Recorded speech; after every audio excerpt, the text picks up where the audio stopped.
Bueno, mis apreciados maestros, espero que estén teniendo un gran día, una gran semana.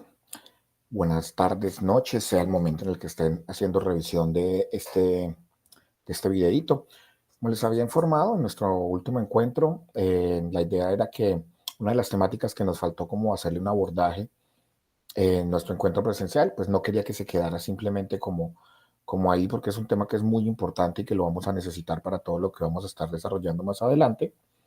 Entonces, me pareció que una buena estrategia podría ser dejarles este video. Trataré de ser lo más concreto y preciso, simplemente para brindarles la información y que usted más relevante y que ustedes de esta manera puedan desarrollar la actividad que teníamos pendiente, pues dentro de nuestras tareitas. Ahorita voy a hacerles como un recorderis de todo y como para que todos nos sincronicemos y nos organicemos y sepamos bueno, ¿cómo estamos? Recuerden que habíamos hablado en nuestro encuentro presencial anterior que íbamos a trabajar sobre tres ejes temáticos. Dos de ellos los abordamos en el encuentro, que el primero de ellos fue toda la normativa, tanto nacional como internacional, en la cual se incluye todos los conceptos de inclusión, educación inclusiva y cómo se ha ido desarrollando y cómo esa normativa ha ido teniendo una evolución a medida que van surgiendo nuevas necesidades dentro de los contextos de las instituciones educativas. Abordamos, como creo la gran mayoría de la normativa nacional e internacional, que se enfoca específicamente como en estos aspectos. De igual manera, estuvimos hablando de los principios de la educación inclusiva. Fueron 8 de ellos, recuerdan que los hicimos en grupos, y estos principios son esos ideales, esos conceptos que nos identifican y que nos dan la información necesaria sobre cómo debemos actuar y en qué debemos estarnos basando en este momento para estar hablando realmente de una educación inclusiva. Bien, el último temita que nos faltó abordar, que es el que quiero que abordemos en este momento, habla sobre los modelos de la educación inclusiva. Modelos que también han tenido una especie de evolución, que se ha evolucionado respondiendo específicamente a las necesidades o a las formas en las que han debido irse abordando cada vez más esta idea de la inclusión y la educación inclusiva. En esa medida, entonces, me permitir presentarles de manera muy precisa los 5 modelos de educación inclusiva. Les voy a compartir una pequeña infografía y esta infografía mmm, se las voy a compartir también eh, por WhatsApp. Eh, bueno, yo creo que acá ya la estamos viendo. Me voy a ir para la presentación para ponerlo un poco más grande. Acá.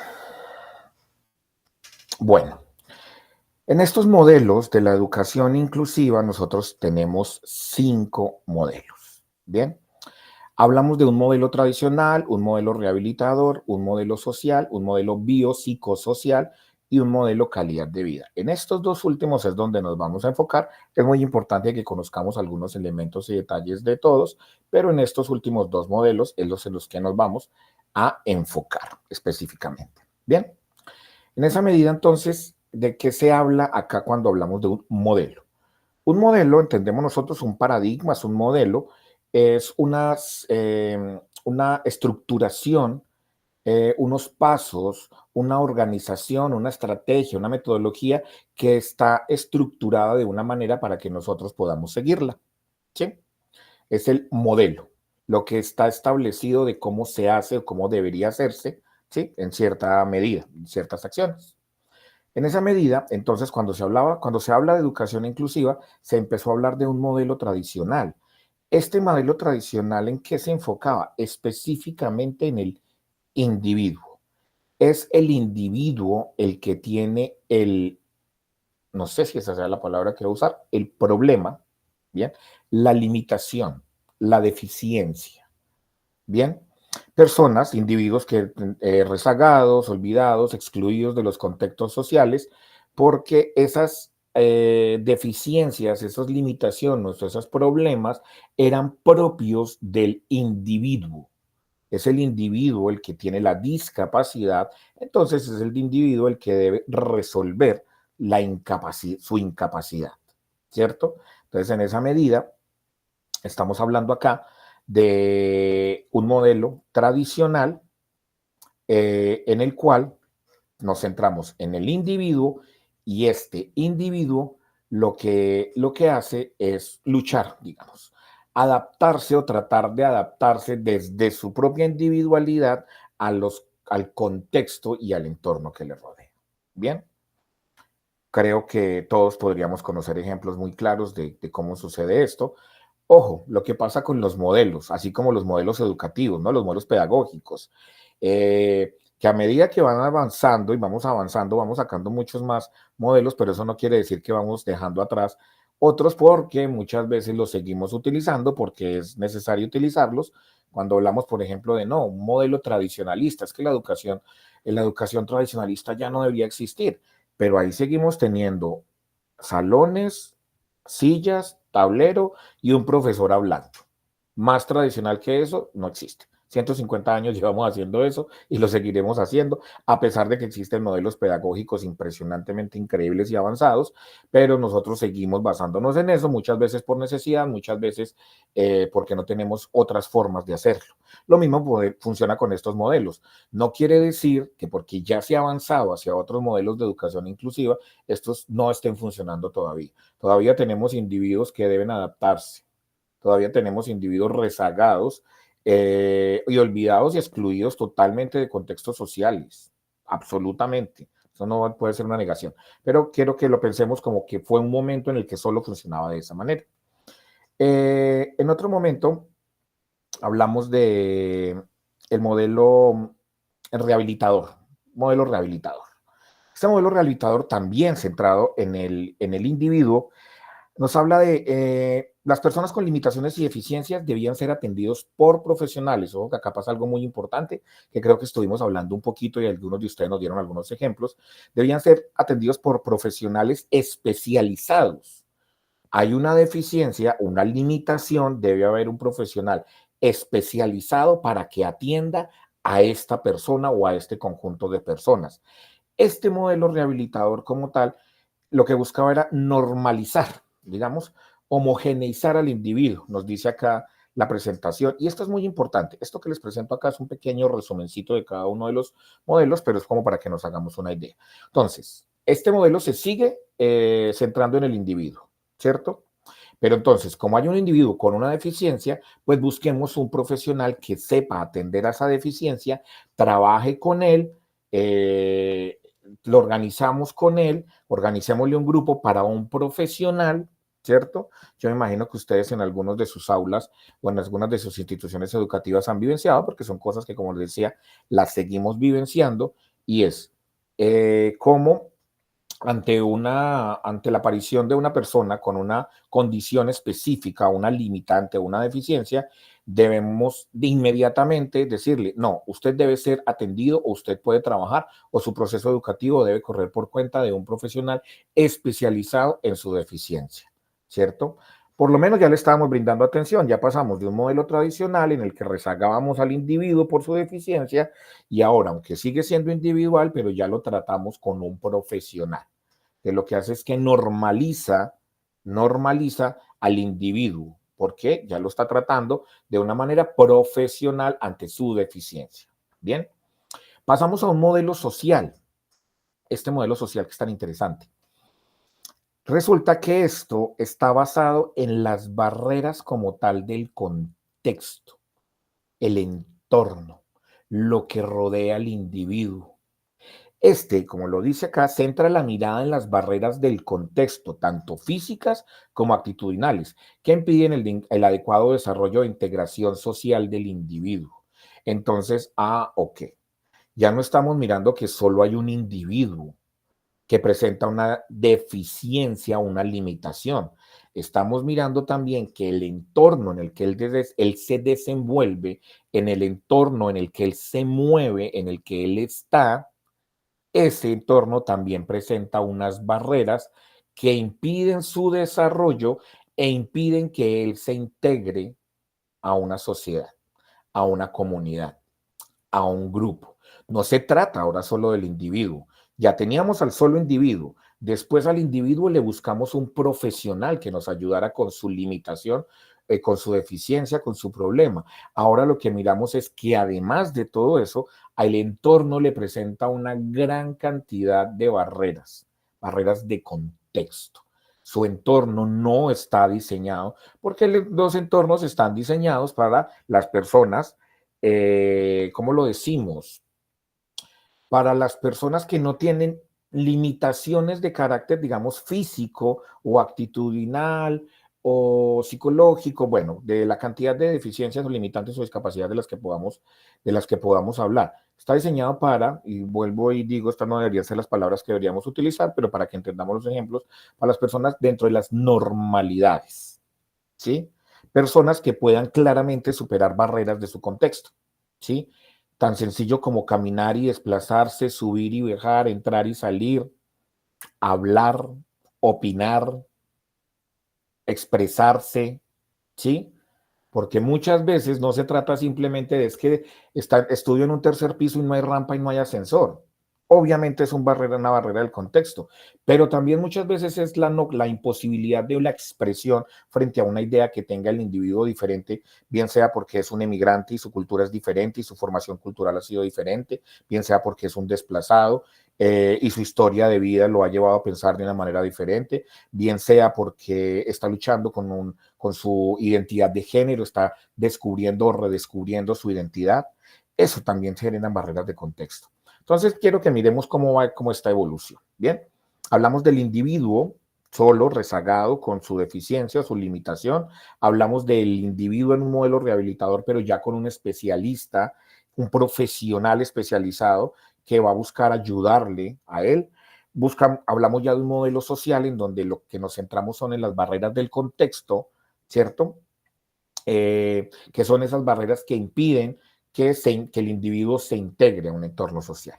Bien, y ahora pasamos entonces a dos de los modelos de educación inclusiva que me interesa muchísimo que podamos, en los que podamos enfatizar. ¿Por qué? Porque son dos en los que no me gustaría, como que son los dos como nos permiten una amplitud para el discurso y para la discusión, y sobre todo en los que deberíamos estar enfocándonos en este momento. Hablamos de un modelo biopsicosocial, perdón, biopsicosocial. La interacción entre el individuo, sus particularidades y su contexto, el vínculo constante, permanente y fluido que puede darse entre el sujeto y el contexto. Bien, ¿qué quiere decir esto?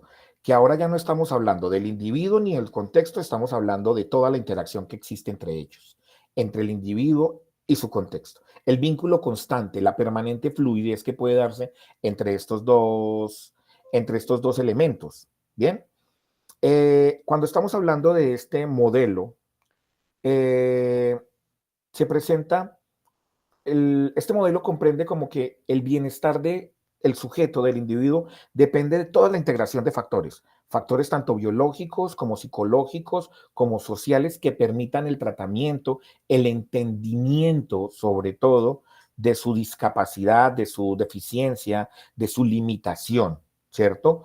Cómo él interactúa en su entorno, cómo se mueve y cómo nosotros, ya llevemos esto a nuestro aula, cómo nosotros nos movemos e interactuamos también con él, con ellos, frente a sus limitaciones. Nosotros formamos parte del contexto de aquel que posee alguna limitación, alguna discapacidad, alguna deficiencia.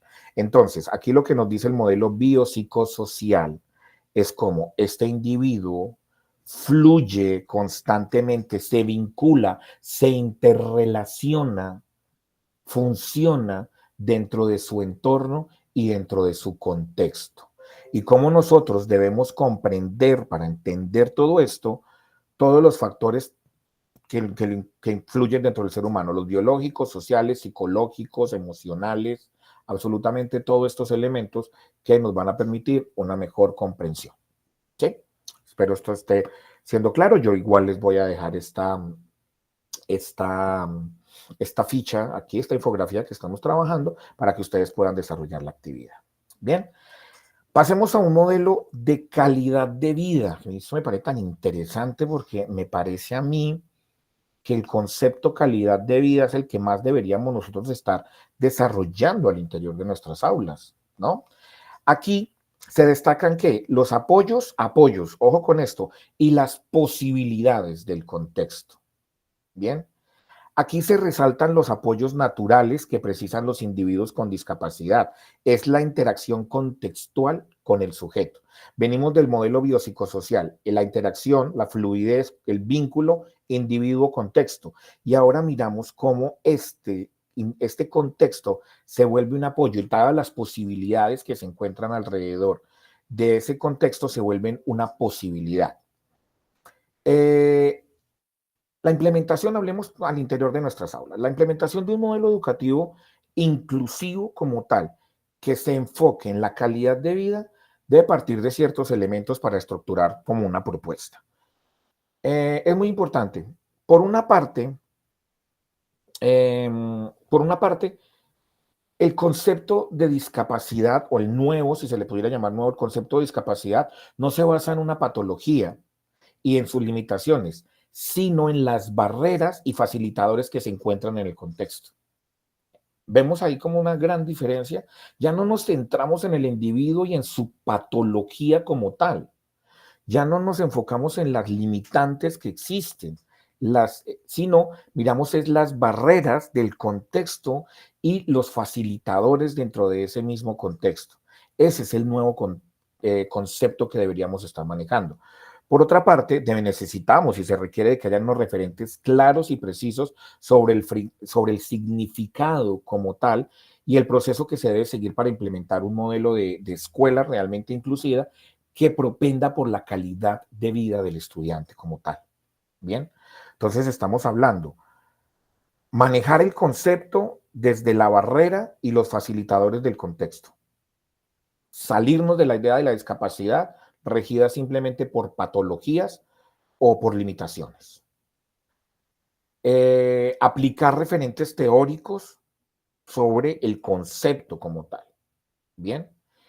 Y finalmente, incorporar el modelo como tal, el modelo de la calidad de vida, el concepto de calidad de vida, como una base para introducirlo en la búsqueda de una calidad en la educación, de una educación realmente de calidad.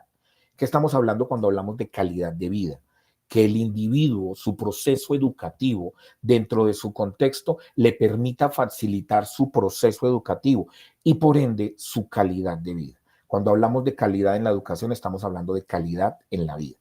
La confluencia como de todos estos elementos, lo que tiene que permitir es una elaboración como tal de unos procesos, de unas metodologías, de unas estrategias, y ahí es donde nos enfocamos nosotros con el DUA.